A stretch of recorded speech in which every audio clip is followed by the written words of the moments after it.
Hello everyone and welcome back to Chris Aquatics. Now this video is a bit later than I wanted it to be posted, but I'm having it out now as I wanted to give this tank a bit more time to grow in, and I wanted to let the babies grow up a bit more so we can see them on video a bit better before I made this video.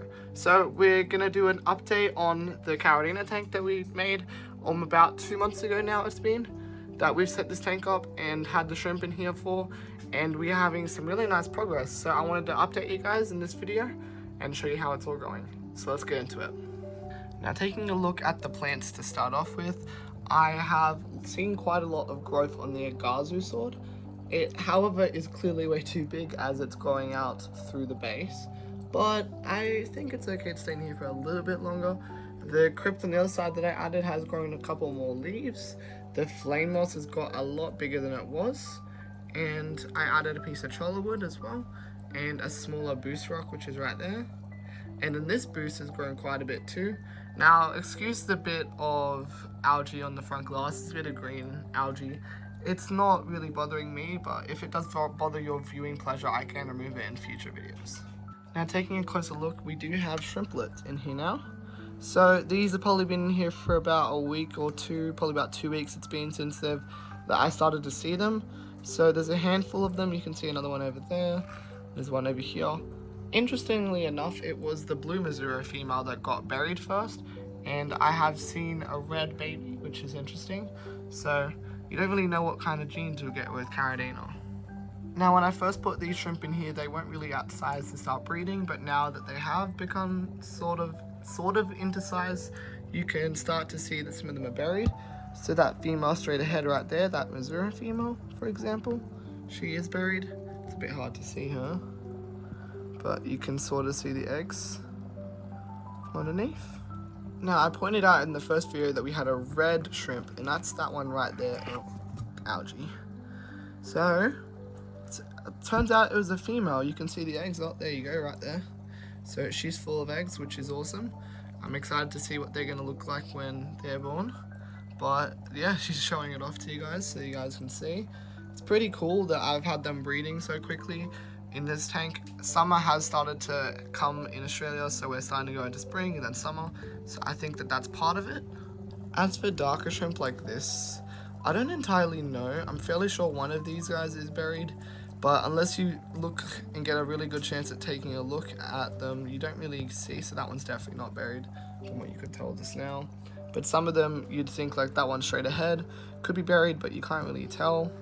That one could be more or less a male. The one on the left is a female and she's buried. But yeah, it's a bit hard to tell unless you just get lucky and spot it. But I do think that I have maybe 3 or 4 females in here that are buried. So we might have quite a few babies coming up in the near future. Now, for those of you that are curious of what I've done for maintenance, other than a weekly water change and scraping the algae off the front glass so I can see in the tank, I haven't really done much. Obviously, I added the 2 things I told you I added, but I haven't really done much at the moment. I did just water change this tank, so that is possibly why they're all flying around, and I did feed a bit of food, which is right there. So that's the Shrimp King protein food that they're eating at the moment. I do feed a couple different types of food. If you guys are curious on a full list, happy to share, but I do feed stuff like snowflake food, sometimes flake food, as I do have fry in here, so I feed the fry also, and then the shrimp will obviously eat the food too. Now, like I said with the black shrimp, it's really hard to tell, but you can sort of tell with this one right here, so not this female on the right, but the one on the left. There you go, the eggs. So other than seeing it like this, it's not really possible to tell. Even sometimes from the back, it's like really hard to spot it. See, like this is a female that sort of looks like that, but it's a bit hard to tell as well. But I have had some level of luck with it too. I don't think I'm some sort of a pro breeder. I don't really know much about Caridina. I do know that this tank's going to be way too small for them when they do start to breed way more. So we're going to have to upgrade. The upgrade to this tank will certainly be happening eventually. At the moment, I don't have space for it, so I'm hoping that this will be enough. And you can sort of see the babies right there. So zooming in won't be possible, but you can sort of see the colors that they're starting to look like. So some of them are looking like blue bolts and some of them are looking like blue bolt Missouri. The female was a blue bolt Missouri, and I have no clue what male she bred with, of course, because there's so many in here. So I'm fairly sure it was that female right there, or one that looks very similar to her that bred, so it's probably that, but it is cool to see. In terms of advice for what I would recommend with Caridina, I would just say try to keep it as stable and basic as possible.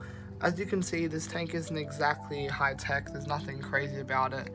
It's just basic and needed for the shrimp to thrive, in my opinion. Adding too much can cause problems, adding too little isn't exactly what I'd say a bad thing either. You could really just have a basic tank that breeders use that have basically no plants. Some just use a tiny bit of moss. So I've used a bit more, but it's totally up to you guys on what you guys want to do. The only main thing you want to make sure is, especially when you're going to be having babies in the tank like these guys right here. So that's like a blue bolt Missouri baby right there. You want to make sure that your walls are nice and green. These are starting to get a bit more brown, so I'm going to have to add some more nutrients to this to get them more green. But I tend to add a bit of bacterial powder, which tends to help a lot.